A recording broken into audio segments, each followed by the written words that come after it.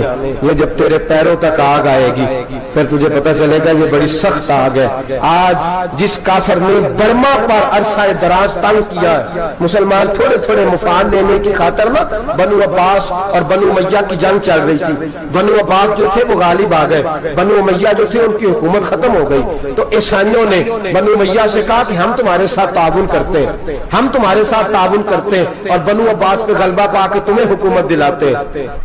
بنو امیہ بڑی جدوجہد کر رہے تھے بادشاہی کے لیے، لیکن انہوں نے کہا کہ ہم لڑ رہے ہیں، کوشش کر رہے ہیں، لیکن ہمیں کسی کافر کی مدد کی ضرورت نہیں. ہم جتنا مرضی لڑیں لیکن کافروں کے ہاتھوں بنو عباس کو مروانے کو ہم تیار نہیں. ہمیں خبردار، تمہارا آپس کا معاملہ ہے، ہم خود نمٹ لیں گے، تمہیں اجازت نہیں دیتے تم اندر کودو اور کود کر کے تم فسادات پیدا کرو اور مسلمانوں کے اندر تقسیم کرو. میرے دوستو، مسلمان کو سوچنا چاہیے، سوچ بڑی رکھنی چاہیے. گھر کی جنگ سے نکل آ، اب بہو ساس کے جھگڑے سے باہر آ جا، اب محلے کی سیاست چھوڑ کے باہر کا سوچ. اب اسلام کو تیری حاجت ہے. اب پوری دنیا جب مسلمان کو دیکھے نا، فیس بک یوز ہوتی ہے، اس پہ نوجوان جب اسلام کی بات کرنے لگے گا، اس پر جب بڑا اسلام کی بات کرنے لگے گا، پوری دنیا میں پیغام جائے گا کہ مسلمان اب جاگنے لگا ہے، مسلم خوابیدہ بیدار ہونے لگا ہے، اب اس کی آنکھیں کھلنے لگی ہے، اب یہ اپنے مذہب کی بات کرتا ہے، اب یہ اپنے ملک سے، صوبے سے، برادری سے نکل کر بولتا ہے. اب یہ کہتا ہے کہ بازو تیرا توحید کی قوت سے قوی ہے، اسلام تیرا دیش ہے، تو مصطفی ہے. اب یہ بڑی سوچ رکھتا ہے، اب یہ عالمی بات کرتا ہے. میرے دوستو، ہمارا تو حال یہ ہے، امام اعظم ابو حنیفہ کا فتویٰ ہے، آپ فرماتے ہیں جو مولوی عالمی حالات سے باخبر نہ ہو وہ جمعے کی تقریر نہ کرے، تو مسلمانوں کی رہنمائی نہیں کر سکتا. عالمی حالات سے وہ خبردار نہ ہو. تو جس کو چھٹی ہو جائے تو نے ختم نہیں پڑھا، دوڑ جا مسجد سے، تو ختم نہیں پڑتا، ہمارے تجھے پتہ ہی نہیں دکان رہتا ہے، بھاگ جا. وہ عالمی حالات پہ بات کرے گا، کیونکہ بیچارے کو تو پتا میری سویرے چھٹی ہو جانی. سیاست کا لفظ چھیڑا نہیں تو میں گیا نہیں. یاد رکھے، وہ جو بیداری ہے، وہ جو اعلیٰ ظرفی ہے، وہ جو بڑی سوچ ہے، وہ جو ملت کی سوچ ہے، وہ جو قومیت کی سوچ ہے، وہ جو آگے بڑھنے کا زاویہ ہے، وہ تو اندر اقبال کہتا ہے گلا تو گھونٹ دیا اہل مدرسہ نے تیرا، گلا تو گھونٹ دیا اہل مدرسہ نے تیرا. تجھے تو مدرسے والوں نے پلیٹ پکڑا دیا کہ جا سویرے لنگر کٹھا کر کے لا اور دوپہر کو روٹیاں مانگ کے لا اور دیکھ آج مرا کون ہے، ختم کس کا پڑھنا ہے. تو گلا تو گھونٹ دیا اہل مدرسہ نے تیرا، اب کہاں سے آئے گی صدا لا الہ الا اللہ. تو گھونٹ دیا تیرا گلا، تو کیسے بڑی بات کرے گا؟ بڑی بات کے لیے بڑی سوچ چاہیے، بڑی تگودو چاہیے، بڑی کوشش چاہیے، بڑا حوصلہ چاہیے. مسلمان چھوٹی چھوٹی لڑائی میں، چھوٹی چھوٹی جنگ میں، ایک دکاندار دوسرے دکاندار سے لڑ رہا ہے، گلی والا دوسری گلی والی سے لڑ رہا ہے، محلے والا محلوں پہ اعتراض. ایک شہر میں رہنے والے میں نے دوسرے محلے پہ اعتراض کرتے دیکھے. یقین کریں، ایک شہر میں رہنے والے، علاقے میں بسنے والے کہتے ہو بھائی توبہ ہے اس محلے تو کہ اللہ ہی بچائے. لا حول ولا قوت. وہ جو تقسیم در تقسیم کی سوچ ہے، اس نے چھوٹے چھوٹے ٹکڑوں میں مسلمانوں کو بانٹ دیا ہے. چھوٹی چھوٹی تقسیم ہے، چھوٹا چھوٹا ہمارا مزاج ہے، چھوٹی سوچ ہے. بڑی سوچ کی بات سنیے. صلاح الدین ایوبی یاد رہے نا آپ لوگ، تو آخر حضرت صاحب ایڈی وڈی گل چھیڑ چڑی ہے، یہ مطلب ہی کوئی نہیں، کنے برما جانا ہے تو کنے مدد کرنی ہے. میں تو بڑی فریضہ سر انجام دے رہا ہوں. میرے نبی نے فرمایا برائی کو یا ہاتھ سے بدل، ہاتھ سے نہیں بدل سکتا تو زبان سے تو بولنا. تو میں معذور ہوں، کمزور آدمی ہوں، ہاتھ سے بدلنے کی طاقت نہیں رکھتا، تو دوسرے درجے پہ تو مجھے عمل کرنے دو نا. اثر کرے نہ کرے سن تو لے میری فریاد، نہیں ہے داد کا طالب یہ بندہ آزاد. رونے تو دو، تڑپنے تو دو، آہیں تو بہانے دو، سسکیاں تو لینے دو، مار کھائیے تو تڑپنے تو دو. وہ قرآن پاک برما میں پابندی لگی ہے تو میں یہاں سوچنے لگا ہوں کہ وہاں تو پابندی لگی ہے، یہاں پہلے ہی لوگ کوئی نہیں پڑھتی. معاذ اللہ تعالیٰ حالات دن بدن مسلمانوں کے لیے ایک ایک کر کے. افغانستان میں جو آگ لگی تھی، پھر وہ عراق میں بھی لگی، پھر وہ لیبیا میں بھی لگی، پھر وہ مصر میں بھی لگی، پھر وہ یمن میں بھی لگی.